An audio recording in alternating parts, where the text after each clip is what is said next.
Why are Ethiopians so good at running? Before you answer, yes, the altitude does play its part.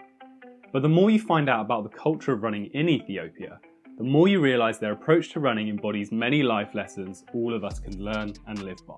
So this video will explain 3 life lessons from the world's greatest runners. I recently read Michael Crawley's book, Out of Thin Air. He's a social anthropologist who spent 15 months living and training with elite Ethiopian runners in Addis Ababa. And so the following lessons come from my analysis and interpretation of Crawley's observations. Lesson 1. Science doesn't have all the answers. In his book, Crawley quite rightly points out that us in the West, we tend to over-obsess with sports science now, trying to find every possible marginal gain and explain athletic success in laboratories. But he found that in Ethiopia, there was a far more intuitive and creative approach to running. On one of his runs, Crawley is running up these hills that are well over 2,000 metres above sea level, and he's starting to lose the pack that he's been running with. And soon enough, another runner starts coming up behind him and simply looks at him and asks, "What pace do you want?" So Crawley asks this guy for a 4-minute per kilometre pace, and then he does his best to try and keep up with this guy who's bounding up this hill. And he looks over at the guy's wrist and sees that he's wearing no watch, so there's no GPS to actually track this pace. And so he asks this guy, "How do you know what pace we're going?" And the pacer simply smiles and says, "It's all up here."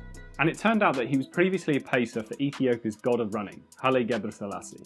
And the next thing you know, Crawley's watch beeps, and sure enough, for that kilometre it's taken 4 minutes exactly, not a second before or a second after. And if you're a runner yourself, you know how near impossible it is to nail your pace to an exact second, let alone uphill thousands of metres above sea level. And from this example, hopefully you can see that we often over-rely on science and data. We're a culture obsessed with hacks, plans and programs surrounding training, nutrition and sleep. We believe that religiously sticking to these will make all the difference. But the Ethiopians show that this isn't always the case.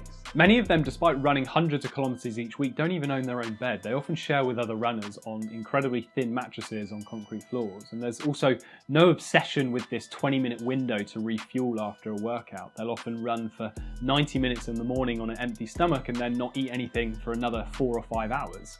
They're so successful because they place all of their effort and energy into the one thing that actually matters, putting the miles in.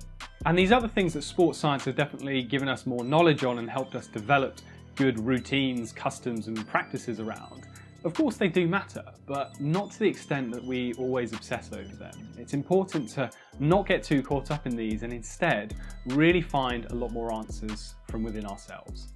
Lesson 2, be rationally optimistic.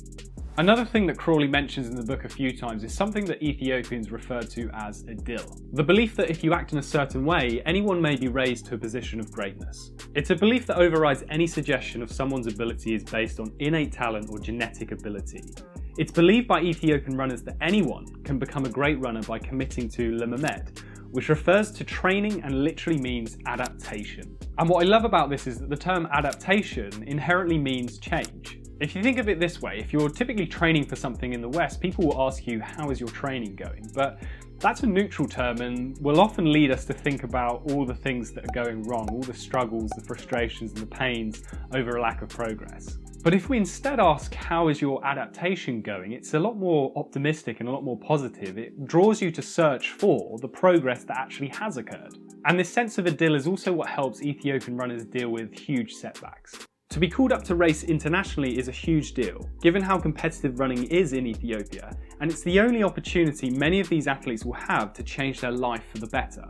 The winning of even $10,000 can help set them up with a good life for many years to come, given that the average wage in Ethiopia is a little over $2,000. So Ethiopian runners are desperate to win races for the rewards on offer, but even when that doesn't go to plan, that still doesn't seem to dishearten them. This is seen firsthand by Crawley in Turkey for the Istanbul Half Marathon with Selenium, a young but promising runner who is racing his first international race and definitely has the potential to finish in a prize money position. But the race doesn't go according to plan. He ends up running a lot slower than he could have, and this means he leaves the race empty-handed.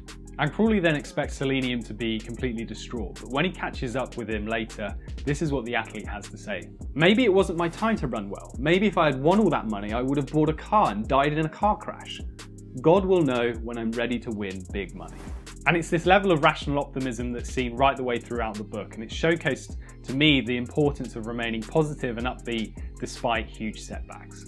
It's very easy to become frustrated, angry and saddened when we fail at something that we've spent months and months preparing for. All those runs on empty stomachs at 4:30 AM and sacrificing everything for a particular moment. But again, this sense of idyll is one that allows you to just do your job to the best of your ability and not be too wedded to the outcome. And just realise that with enough patience, your time will eventually come.